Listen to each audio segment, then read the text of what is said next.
Bismillahirrahmanirrahim. Assalamualaikum warahmatullahi wabarakatuh.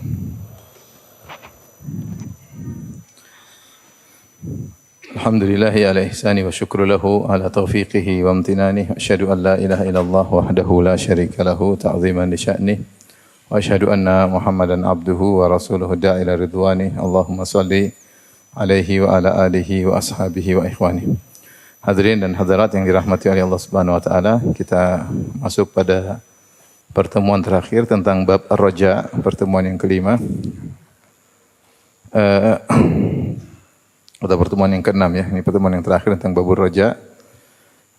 Masih ada satu hadis terkait dengan yang pertemuan terakhir kita bahas tentang seorang yang mencium seorang wanita kemudian dia salat dan akhirnya dosanya diampuni oleh Allah Subhanahu wa taala. Wa an Anas radhiyallahu anhu, dari Anas radhiyallahu anhu qala jaa rajulun ila Nabi sallallahu alaihi wasallam, ada seorang datang menemui Nabi sallallahu alaihi wasallam faqala ya Rasulullah asabtu haddan, ya Rasulullah sungguhnya aku terkena hukum had, yaitu melakukan pelanggaran. Faqimhu alayya, maka tegakkanlah hukum had kepadaku atau tegakkanlah hukuman kepadaku. Wa hadaratis salat, dan ketika itu sudah tiba waktu salat. Fa shalla ma'a Rasulillah sallallahu alaihi wasallam, maka dia pun salat bersama Rasulullah sallallahu alaihi wasallam. Falamma qadha salat, tatkala Rasulullah sallallahu alaihi wasallam selesai salat, qala ya Rasulullah inni asabtu haddan, dia ulangi lagi.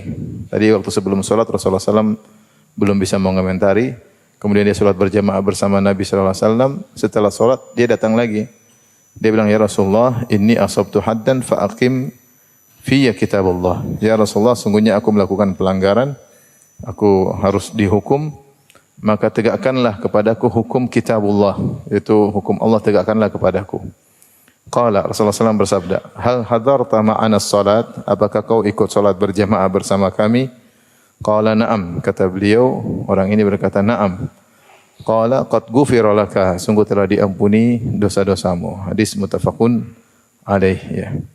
Ini orang ini sebagaimana telah dijelaskan pada pertemuan lalu, dia bertemu dengan seorang wanita penjual korma, kemudian tiba-tiba syahwatnya tergerak, lantas dia pun mencium wanita tersebut, lantas ketika itu dia pun sadar, maka dia melepaskan wanita tadi, maka dia pun datang kepada Nabi dengan ketakutan untuk minta ditegakkan hukum had, dan ternyata ketika dia salat berjamaah, maka dosanya tersebut diampuni. Ini menunjukkan tentang agungnya salat 5 waktu ya. Maka seorang berusaha untuk bisa salat 5 waktu berjamaah ya, karena as-salawatul khams ya, kata Nabi sallallahu alaihi wasallam, salat yang satu dan salat yang lainnya dan salat 5 waktu menghapuskan dosa-dosa di antara keduanya, sebagaimana telah lalu penjelasannya.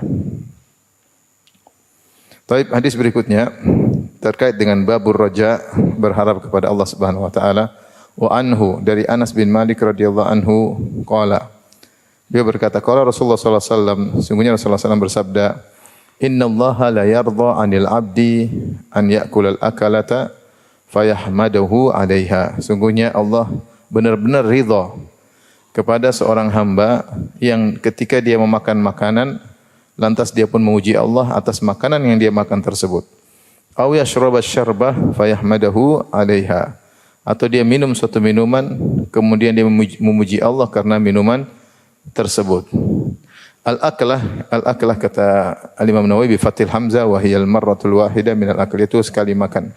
Kal ghadwa wal ashwa wallahu a'lam. Hadis ini saya ulangi, Rasulullah SAW bersabda, sungguh Allah benar-benar ridha kepada seorang hamba yang ketika dia makan satu makanan kemudian dia memuji Allah di atas makanan tersebut. Atau dia minum minuman kemudian dia memuji Allah atas minuman tersebut. Hadis ini memberikan harapan yang sangat besar. Kenapa? Seorang begitu mudah diridhai oleh Allah Subhanahu wa taala dengan sekadar memuji Allah Subhanahu wa taala. Wa ridwanullahi akbar ya, dan keridhaan Allah adalah lebih besar.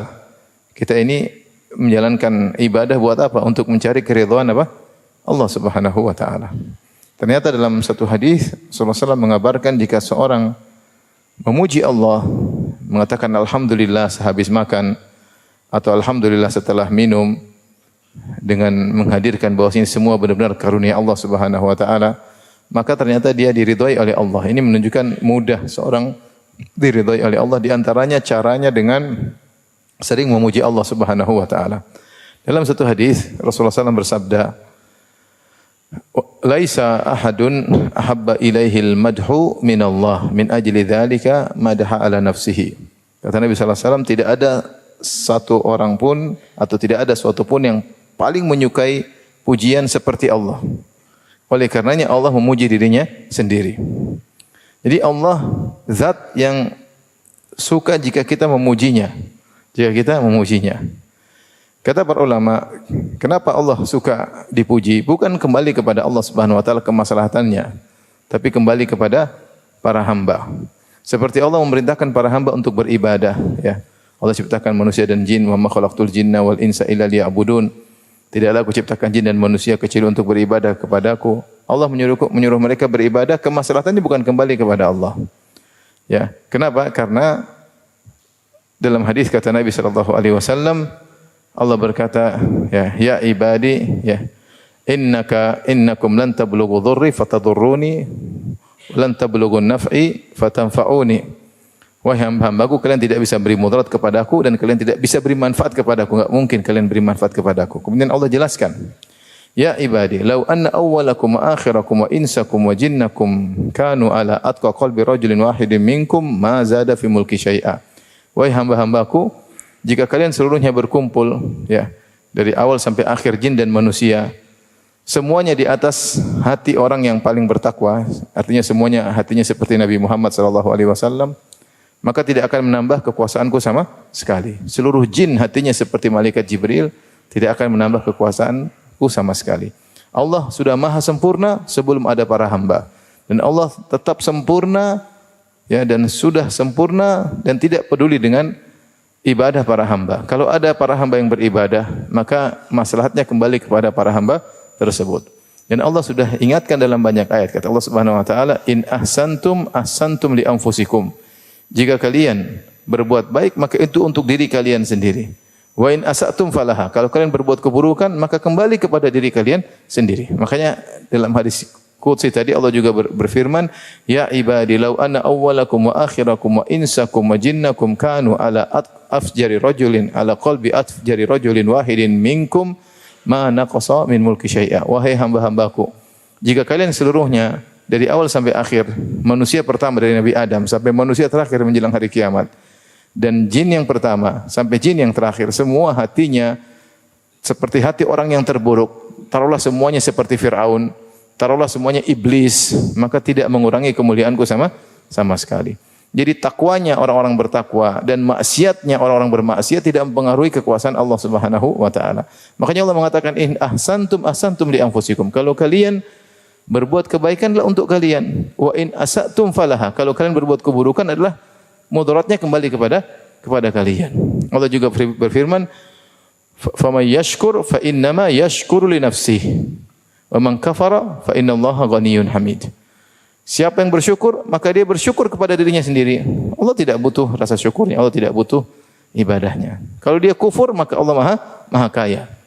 Maka ketika Allah senang untuk dipuji, ya, kemaslahatannya kembali kepada hamba-hambanya. Maka Allah memuji dirinya sendiri dalam banyak Al-Quran.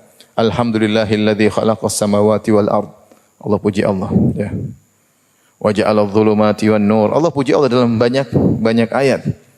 Alhamdulillah, ya, dan seterusnya. Allah, alhamdulillah rabbil alamin arrahmanir rahim. Allah puji dirinya dalam banyak ayat. Karena Allah adalah Tuhan yang suka untuk kita memujinya. Maslahatnya kembali kepada kita.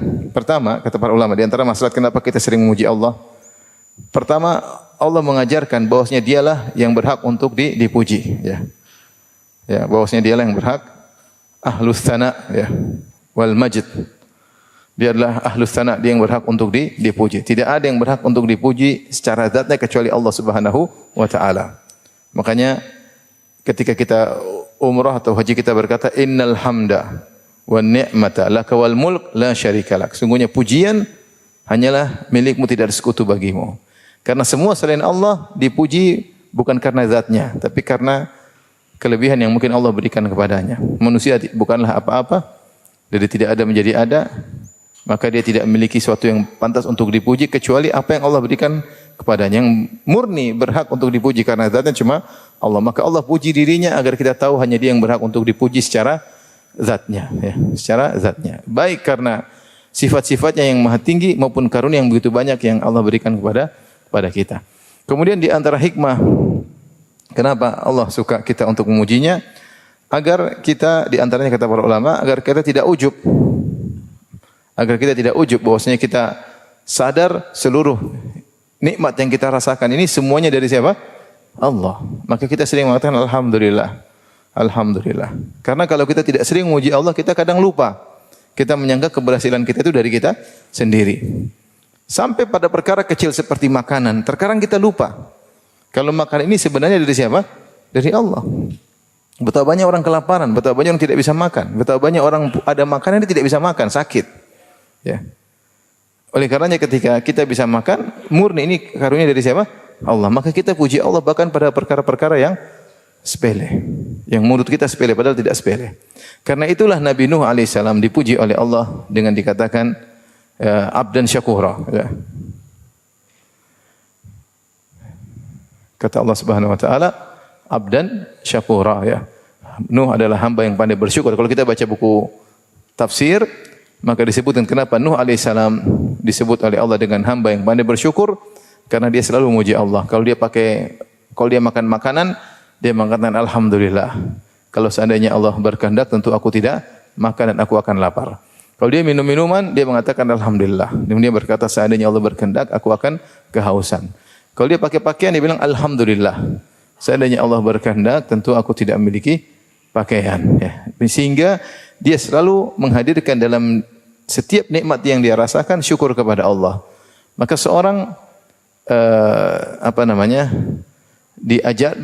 disukai darinya untuk senantiasa memuji Allah agar dia pandai bersyukur. Ini tidak ujub.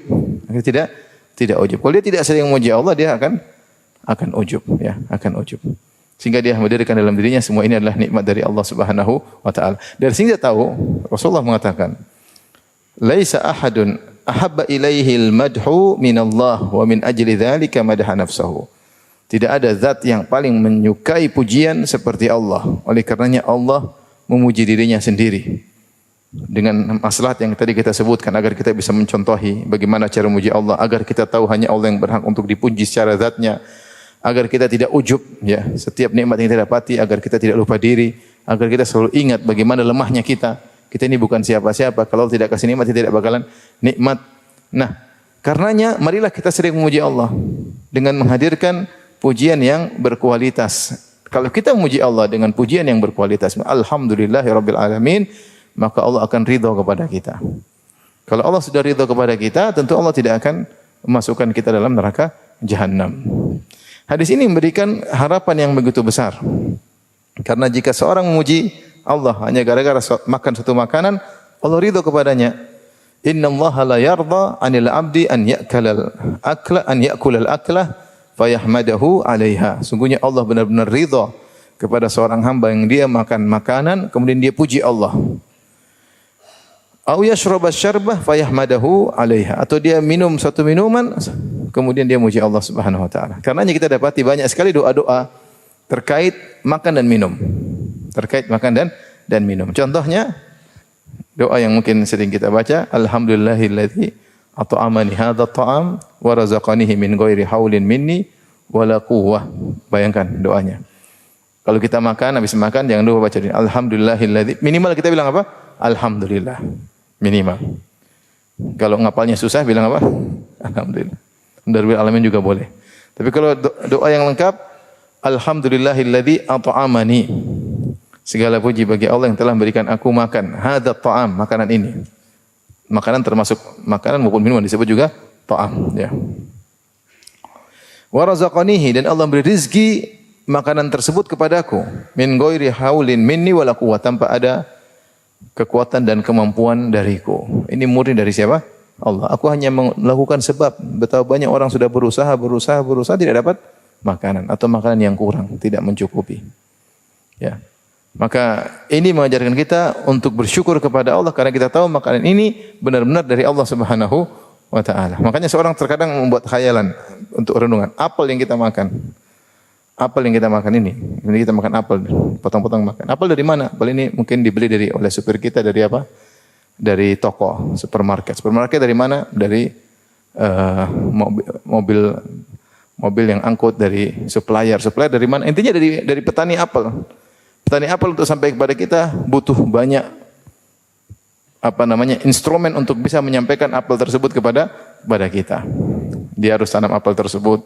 Apel tersebut harus lolos daripada hama, harus dirawat. Ini butuh waktu berapa lama. Kemudian dia harus mungkin beli pupuk. Dia butuh penjual pupuk butuh. Ini juga dengan berbagai macam rangkaiannya. Ya. Kemudian dia mungkin harus beli semprotan anti hama, ya, dan seterusnya. Berarti untuk apel aja ini butuh banyak instrumen untuk bisa menjadikan apel tersebut. Taruhlah apel tersebut sudah masak, maka dia butuh seorang petugas untuk mengumpulkannya, petani-petani atau pekebun yang untuk memotong apel tersebut, kemudian diletakkan, kemudian dipilah-pilih, kemudian diletakkan di atas mobil tersebut butuh supir, butuh bensin. Artinya ini proses untuk kita makan apel, ternyata prosesnya apa? Panjang. Kalau ada satu rangkaian yang terputus, apel nggak sampai pada kita. Kalau satu rangkaian terputus, mobilnya mogok nggak sampai, ya. Sampainya pisang goreng. Samping rumah pisang goreng. Maksud saya, kalau kita renungkan makanan satu yang kita makan ini ternyata prosesnya apa? Banyak. Perlu banyak instrumen untuk bisa menghadirkan apel tersebut.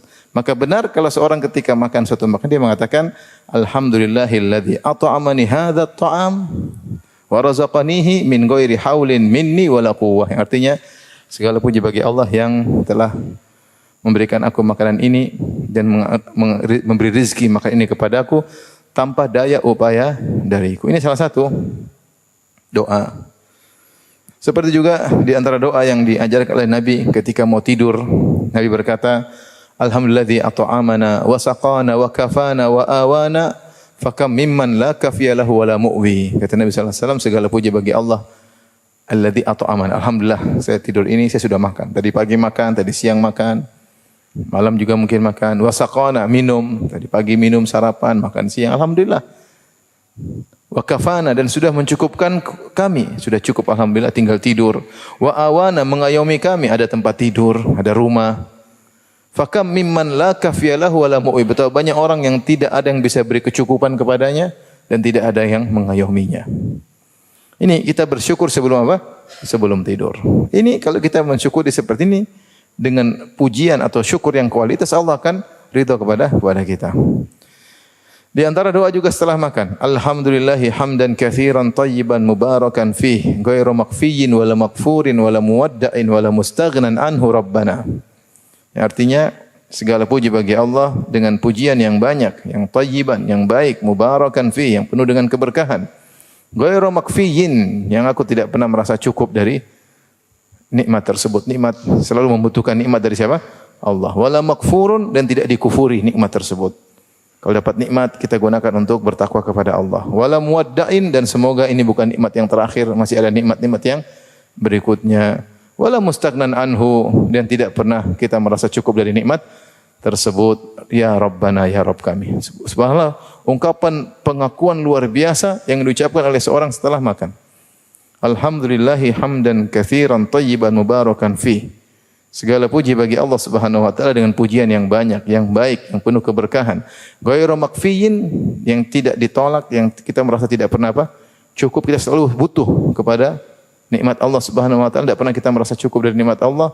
Wala makfurin, dan nikmat tersebut bukan untuk dikufuri, tapi digunakan nikmat tersebut untuk beribadah kepada Allah. Wala muwadda'in, dan bukan nikmat yang merupakan nikmat perpisahan, artinya ini bukan nikmat terakhir ya Allah, aku masih butuh nikmat-nikmat yang berikutnya. Wala mustaghnan anhu, bahkan nikmat ini aku tidak pernah merasa cukup darinya karena aku membutuhkan Engkau, bahkan butuh nikmat ini ya Rabb kami. Ini di antara doa-doa yang mungkin bisa diucapkan sehingga seorang ketika makan dan minum memuji Allah Subhanahu wa taala dengan pujian yang berkualitas, maka Allah akan ridha kepadanya. Minimal kita bilang apa? Alhamdulillah atau alhamdulillahirabbil alamin. Tidak ada masalah. Maka jangan lupa kalau kita lagi berjalan, kita puji Allah. Alhamdulillah, alhamdulillah, alhamdulillah, alhamdulillah. Saya selalu bilang minimal ketika habis sholat, alhamdulillah yang berkualitas. Jangan alhamdulillah, alhamdulillah, alhamdulillah, alhamdulillah, alhamdulillah, alhamdulillah. Alhamdulillah. Satu aja. 33 kali sebentar kok. Alhamdulillah. Alhamdulillah. Sambil kita menghayati betapa banyak nikmat yang Allah berikan pada kita. Alhamdulillah, saya punya istri, masih banyak yang jomblo. Alhamdulillah, saya kenyang, masih banyak yang lapar. Alhamdulillah, saya gemuk, masih banyak yang busung lapar. Alhamdulillah, banyak nikmat sekali. Alhamdulillah, saya punya anak, masih banyak yang belum punya anak. Alhamdulillah, saya sehat, masih banyak orang yang sakit. Alhamdulillah, saya normal, masih banyak yang cacat.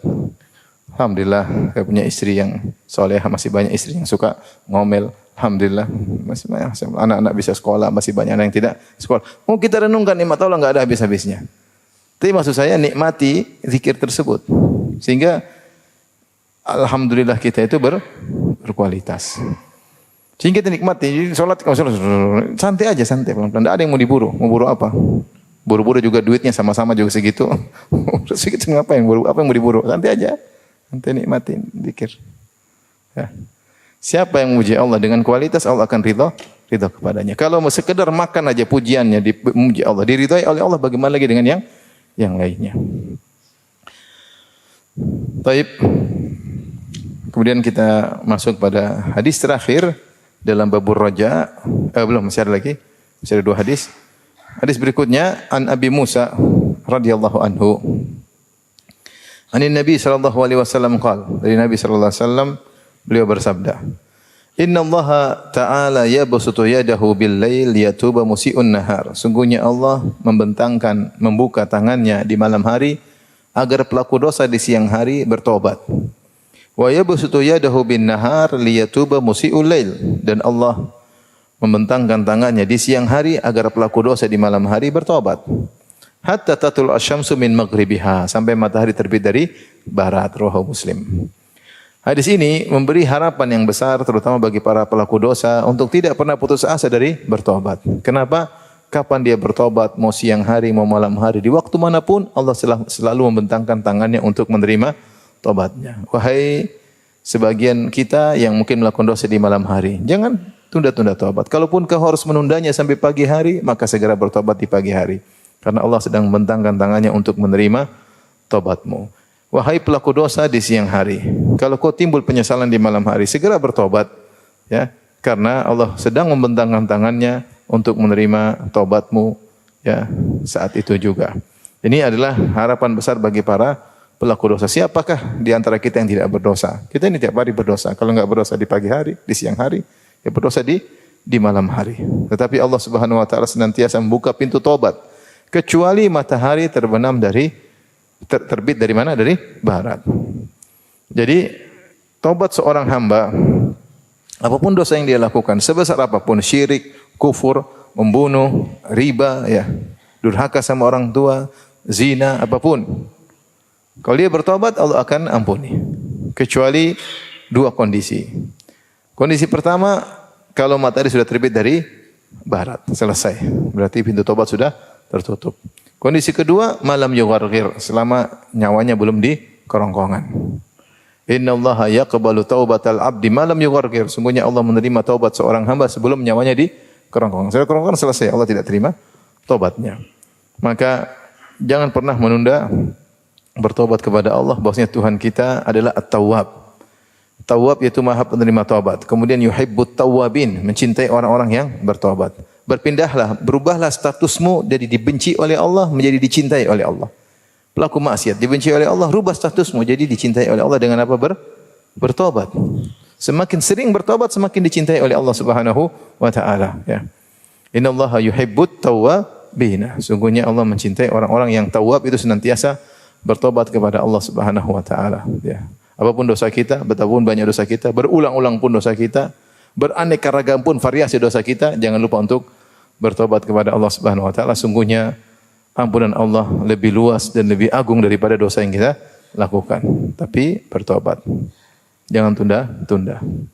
Dituliskan kisah yang singkat, seorang bermaksiat di malam hari, kemudian dia bilang, besok pagi saya bertobat, ternyata dia tidak bangun pagi. Jangan sampai kita seperti itu. Maka seorang kalau melakukan maksiat segera bertobat kepada Allah Subhanahu wa taala di pagi hari maupun di siang hari. Jangan dengar perkataan syaitan, ngapain kau bertobat, nanti kau ulangi lagi. Bilang, sejak kapan kau baik, setan nasihati saya. Tobat aja, enggak ada urusannya. Percuma Allah tidak terima tobatmu kalau kau ulangi lagi. Jangan dengar setan, tobat aja. Urusan nanti ulang lagi urusan belakangan. Yang penting kita bertobat kepada Allah. Yang penting persyaratan tobat terpenuhi. Menyesali perbuatan tersebut, meninggalkan perbuatan tersebut ketika bertobat, bertekad untuk tidak mengulangi. Besok mau ulangi, besok urusan besok. Yang penting malam ini saya tidur, saya sudah bertobat. Kalau saya mati, saya sudah dalam kondisi bertobat. Yang jadi masalah kita ikuti setan. Besok aja. Mungkin besok kok ulangi lagi, tobatnya nanti dirapel sekalian. Belum tahu mati sebelum apa? Bertobat. Betapa banyak orang gitu kan bertobat dia apa namanya? Dia bikin jadwal. Yang kerja di riba, kapan tobatnya? Nanti. Kapan? Kalau pensiun ya. Sebelum pensiun sudah tewas, repot. Intinya, betapapun banyak dosa kita, mau siang hari, malam hari kalau kita bertobat, Allah akan terima taubat kita kalau kita taubat dengan benar. Tapi hadis terakhir, hadis yang cukup panjang. An Abi Najih Amr bin Abasa bi fathil ain wal ba as-Sulami.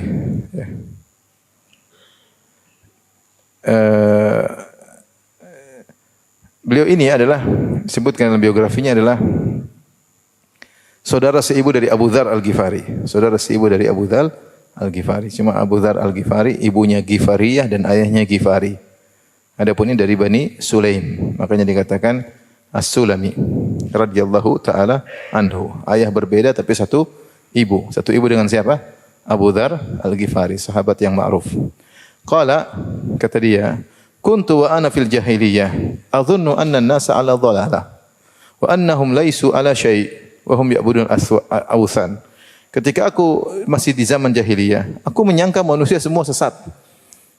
Ini di antara taufik dari Allah. Dia melihat orang-orang semua dalam kesesatan.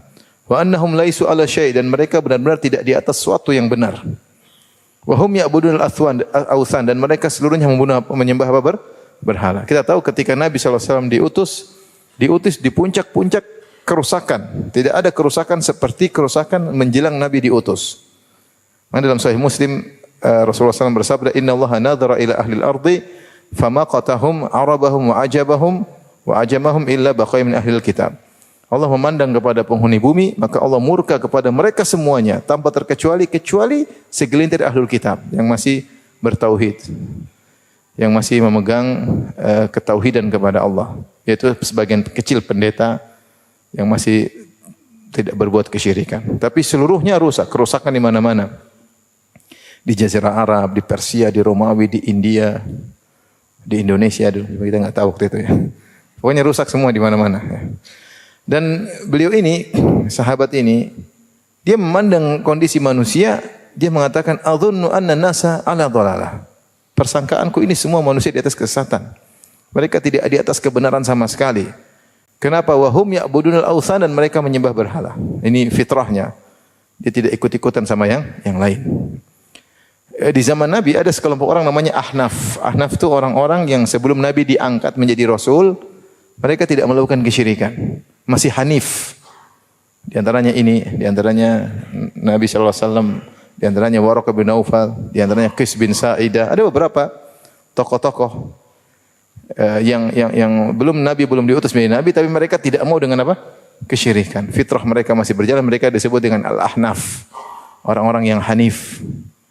Di antara sahabat ini radhiyallahu anhu, dia mengatakan wahum ya'budul awthan dan mereka menyembah berhala. Fasami'tu bi rajulin bi Makkah yukhbiru akhbaran. Tiba-tiba aku mendengar ada seseorang lelaki di Mekah mengabarkan kabar-kabar itu tentang keimanan, tentang tauhid, tentang Allah Subhanahu wa taala. Maksudnya Rasulullah. Wah, ada orang lagi dakwah di sana mengabarkan tentang hal-hal yang baru. Ya. Faqa'attu ala rahilati, maka segera aku naik tungganganku, faqadimtu alaihi. Maka aku menuju dia. Ini menunjukkan apa? Dia berusaha mencari hidayah. Ini taufik dari Allah Subhanahu wa taala. Dia segera dengar ada orang laki-laki yang mengabarkan kabar-kabar, maka saya pun segera naik tungganganku, saya menuju ke dia. Menuju Mekah. Fa idza Rasulullah sallallahu alaihi wasallam mustakhfiyan jura'u alaihi qaumuhu. Tiba-tiba Rasulullah SAW ternyata sedang bersembunyi. Sembunyi di rumah, sembunyi diam-diam berdakwah.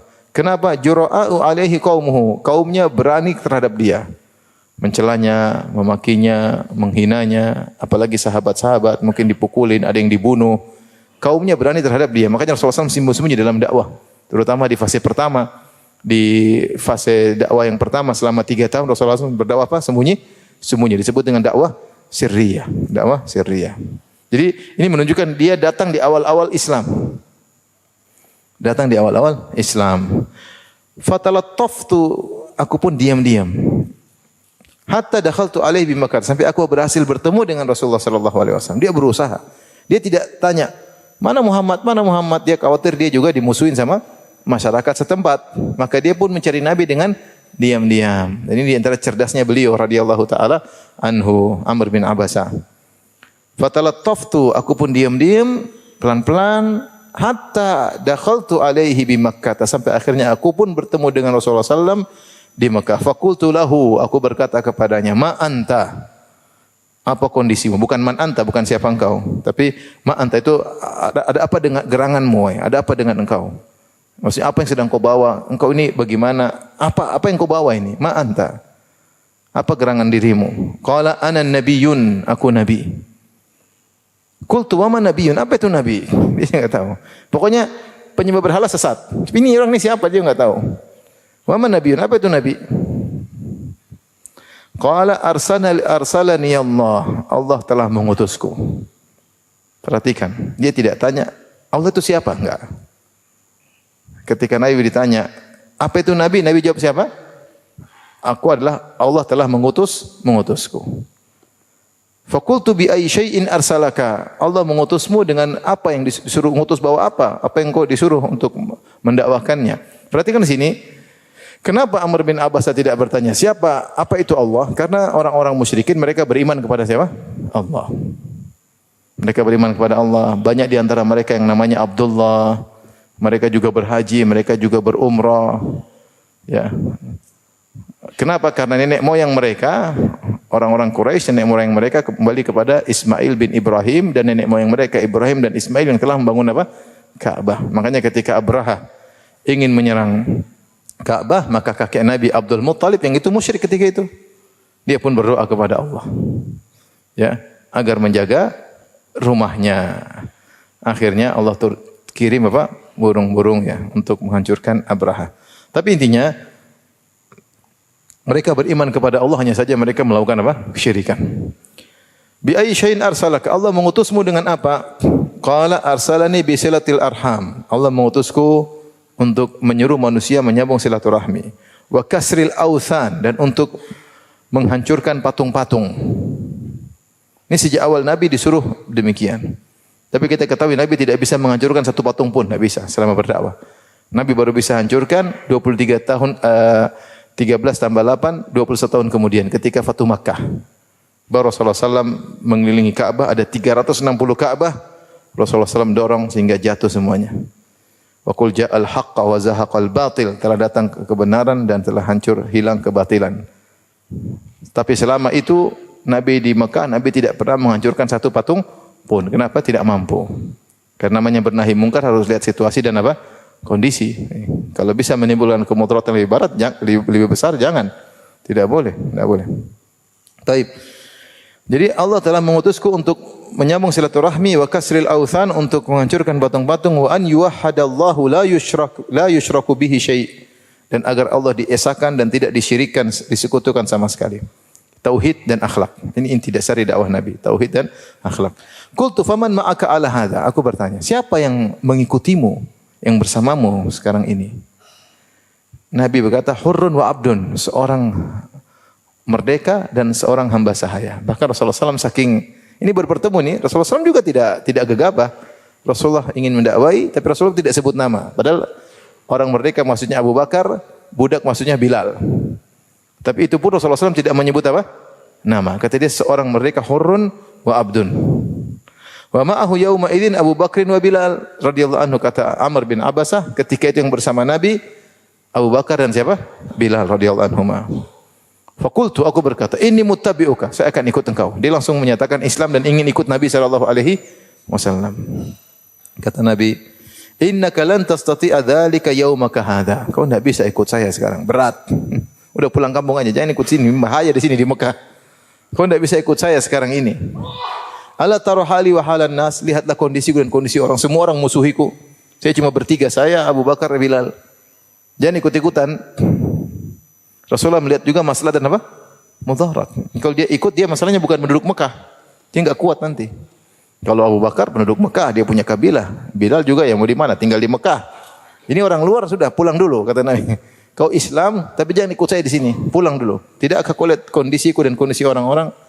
Walakin irji' ila ahlika. Pulanglah ke kampungmu. Fa idza sami'ta bi qad dhahartu fa'tini. Jika nanti kau mendengar aku sudah muncul, artinya sudah punya kekuatan, sudah unggul, datang. Jadi pulang aja dulu, sembunyikan apa? Islammu. Jangan di sini ikut-ikutan saya. Ini semua menunjukkan bahwasanya dalam dakwah juga butuh fikih. Bukan yang penting nekat, yang penting benar. Bukan masalah yang penting benar, yang penting apa? Nekat. Enggak, semuanya juga butuh perhitungan. Ya, butuh perhitungan. Qala fa dhahabtu ila ahli.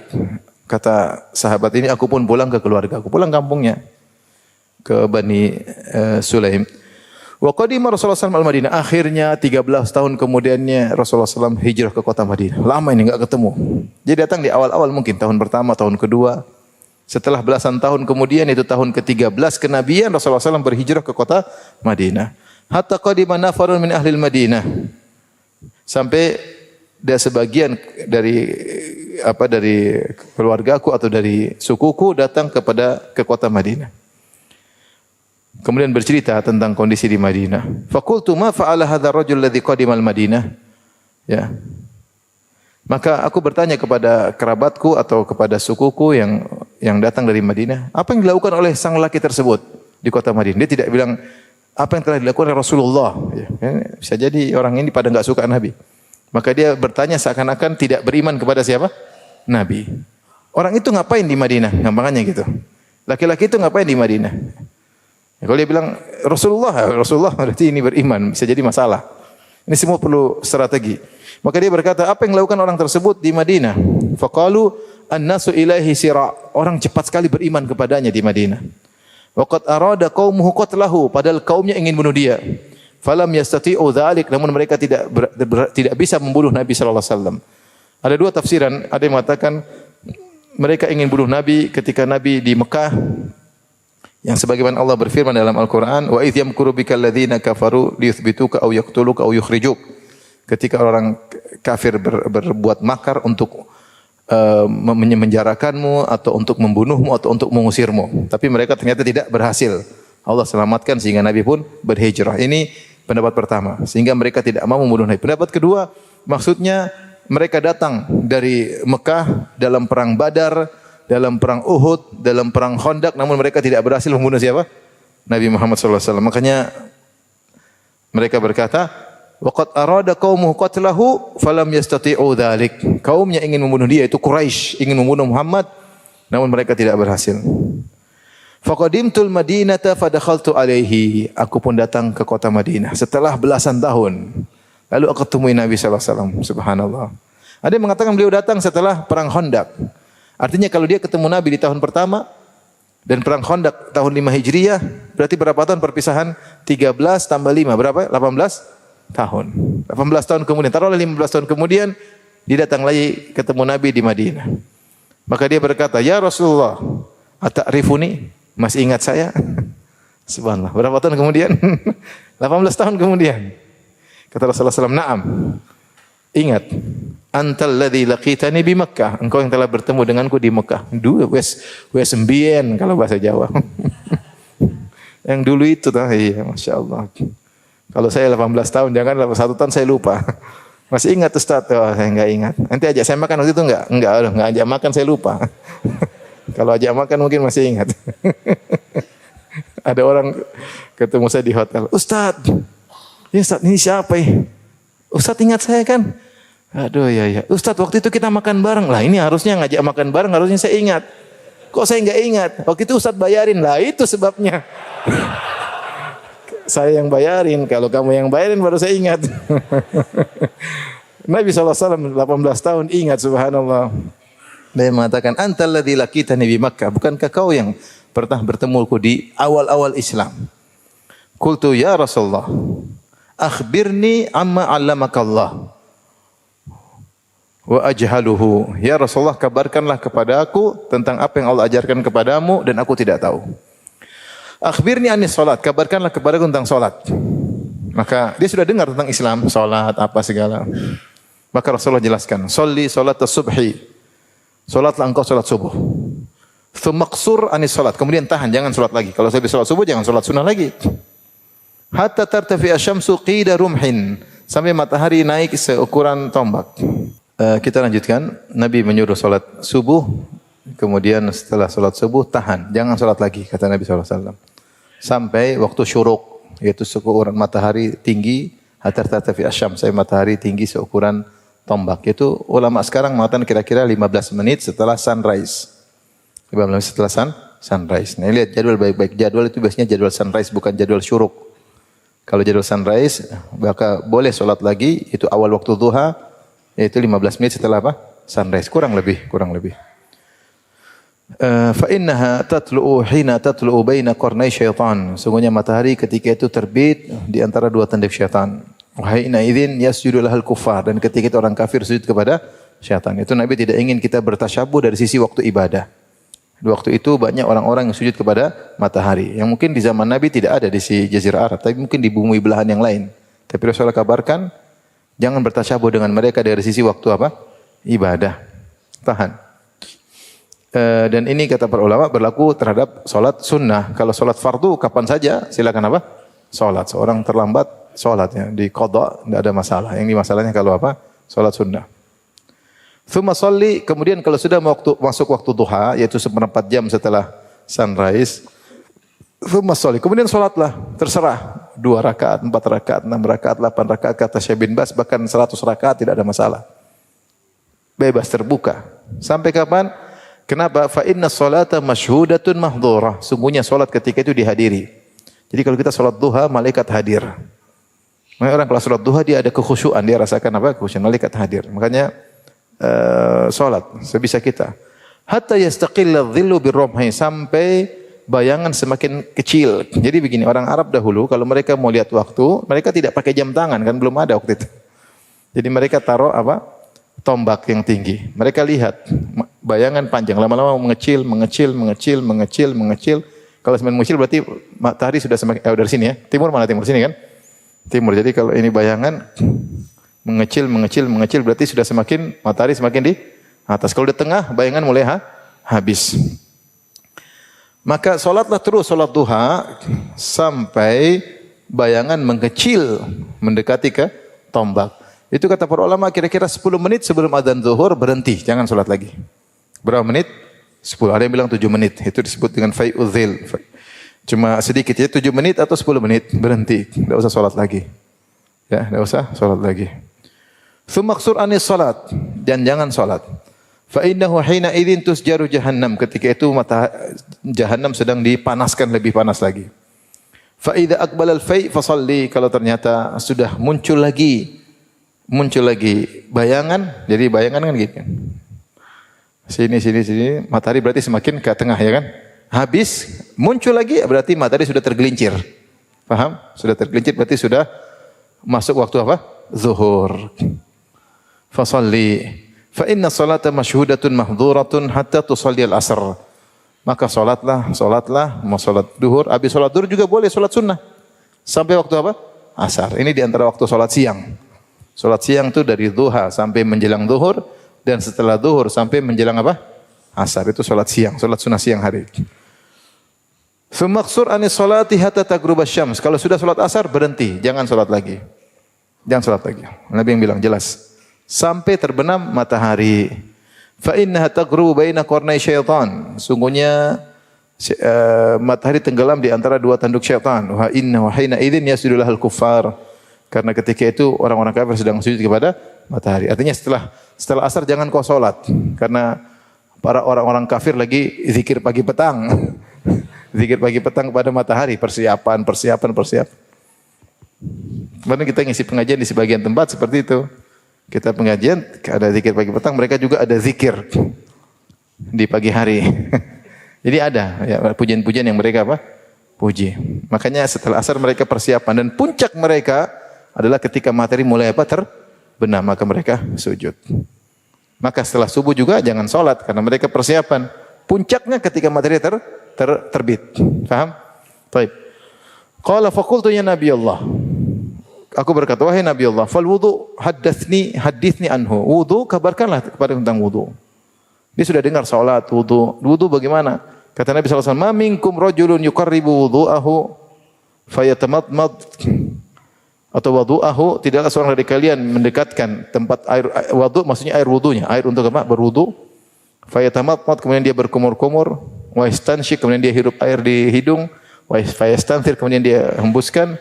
Illa kharat khataya wajhihi min atrafi lihyatihi ma'al ma'. Kecuali dosa-dosanya, dosa wajahnya akan berguguran bersama dengan ujung jenggotnya. Dosa wajah kita banyak, mata melirik ya. Ini semua dosa-dosa bermasalah. Maka kalau kita berwudu berguguran. Kemudian thumma yaksilu yadayhi ilal mirfaqain. Kemudian dia mencuci kedua tangannya sampai kedua siku. Illa kharat khataya yadayhi min anamilihi ma'al ma'. Kecuali dosa-dosanya berguguran. Dosa yang kita lakukan dengan tangan, mengetik, nulis, mengapa, mencela orang dengan tangan, semua keluar bersamaan dengan air-air yang gugur dari ujung-ujung jarinya. Thumma yamsahu ra'sahu. Kemudian dia usap kepalanya. Illa kharat khataya ra'sihi min atrafi sya'rihi ma'al ma'. Kecuali dosa-dosa kepalanya akan keluar dari kepalanya. Mungkin otaknya mikir yang enggak benar. Telinganya jangan lupa. Telinganya juga mungkin mendengar yang tidak apa? Tidak benar. Ini semua menggugurkan dosa. Jadi wudu yang serius. Kepala. Ini kita ini mikir macam-macam enggak benar.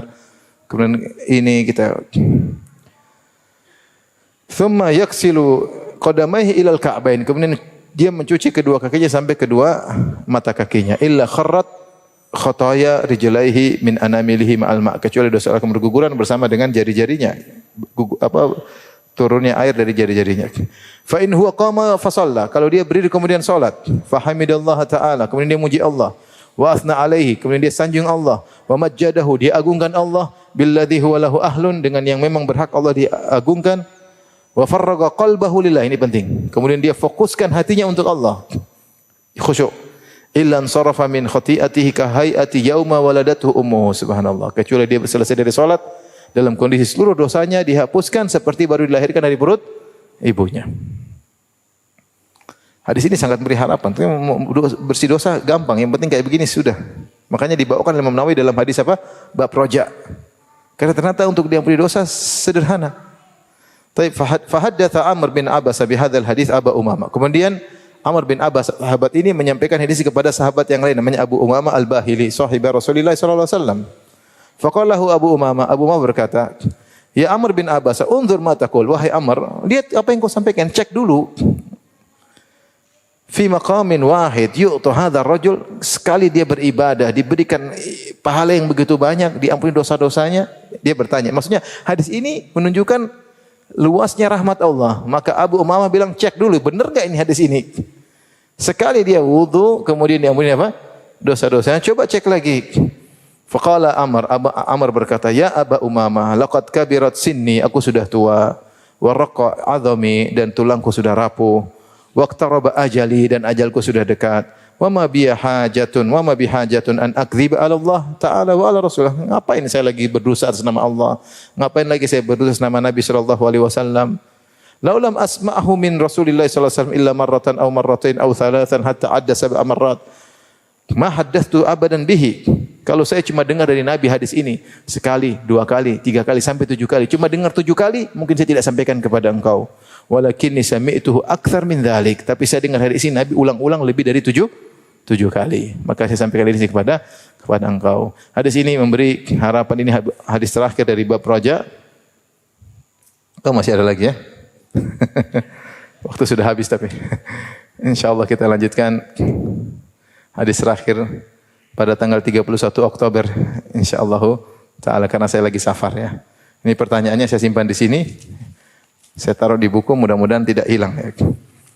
Insyaallah kita jawab di kesempatan yang lain. Wabillahi taufiq wal hidayah. Assalamualaikum warahmatullahi wabarakatuh.